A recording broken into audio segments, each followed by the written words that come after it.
Buongiorno ragazzi, inizia la terza giornata del nostro on the road Chiapas Magico. Quinta tappa, Cascadas de Agua Azul. Purtroppo ha piovuto in questi giorni, l'acqua non è proprio azzurra come sempre, ma ha sempre il suo fascino. Siamo arrivati fino in cima, guardate, qua ci si può anche lanciare con la corda. Guarda questo come va! Ci posso pure riprovare, ma non è facile. Stiamo percorrendo questo ponte tra le cascate per andare a vedere un mirador pazzesco. Eccolo il mirador con vista sulle cascate di Agua Azul. Wow!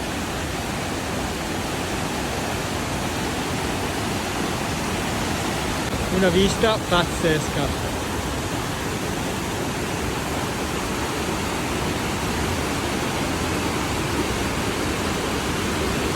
Guardate che imponenza la cascata, siamo vicinissimi.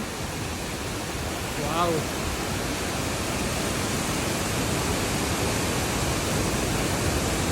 Stiamo continuando a scendere.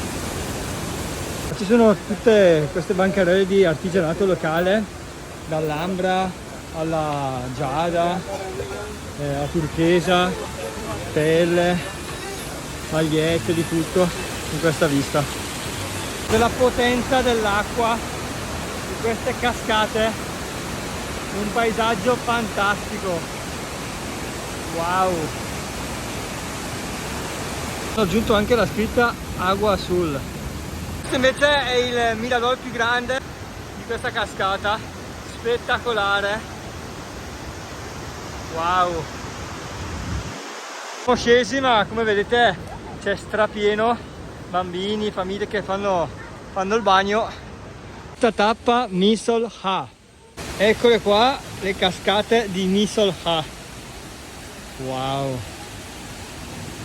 Pensate che in queste cascate è stato girato il famosissimo film Predator e anche alcune scene del film Avatar. Sotto si può anche buttare in acqua o farsi una foto su questa pietra. L'acqua è gelata sinceramente, però ci sta tutta. Poi faremo anche il percorso, andremo dietro la cascata. Stiamo facendo questo percorso in mezzo alla natura che ci porterà dietro le cascate. Guardate la potenza dell'acqua dove arriva. Siamo proprio dietro la cascata. Stiamo facendo questo percorso stupendo. Siamo sotto una roccia. No, che spettacolo! Wow! Stupendo! Da dove stiamo camminando? Gelato. Bello, bello, bello. Le cascate di Misol Ha, tanta roba, cosa dite voi? Bellissimo. Molto. Ci vediamo al prossimo video.